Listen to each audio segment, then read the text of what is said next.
ज्या शिवमय दिनाची आपण सर्व पाहत होतो आदरणीय वाट, तो शिवमय दिन आला आहे आज. दैवत साऱ्या महाराष्ट्राचे अधिराज्य मनामनात, दैवत साऱ्या महाराष्ट्राचे अधिराज्य मनामनात असं छत्रपती शिवाजी महाराजांना वंदन करते आणि करते मी माझ्या भाषणाची सुरुवात. छत्रपती शिवाजी महाराज म्हणजे कोण?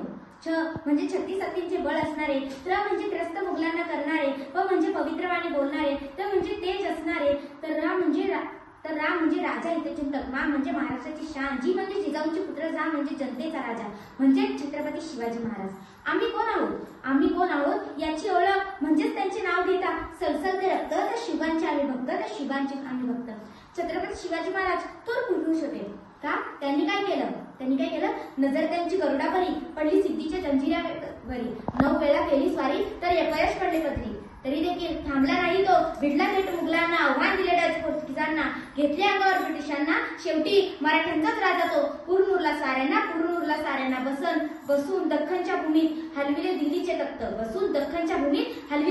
तख्त, धनाधर उडवली शाहिस्तेखानाची गोटे, नाव त्याचं राजे शिवछत्रपती शिवाजीराजे.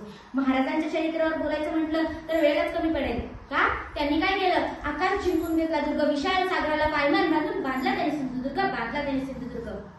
तमाम मराठमोळ्या जनतेवर अन्याय होत असताना 19 फेब्रुवारी 1630 रोजी छत्रपती शिवाजी महाराजांना या भारत भूमीमध्ये यावंच लागलं आणि स्वराज्य स्थापन करावंच लागलं. ते फक्त आणि फक्त रयतेच्या सुखासाठी. स्वराज्य स्थापन व्हावे ही तर श्रींची इच्छा, पण माझ्या राजेने रयतेच्या सुखासाठी स्वराज्य स्थापन केलं. 12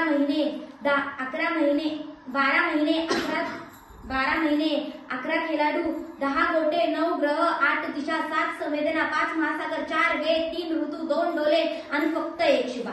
मराठा वनमॅनशिप. राजनीती, धर्मनीती, युद्धनीती, गनिमी कावा याचा सोनेरी कळस म्हणजे शुभा. रक्ताची लाट म्हणजे शुभा, दुश्मनांच्या मनातला पवित्र स्थान म्हणजे शुभा.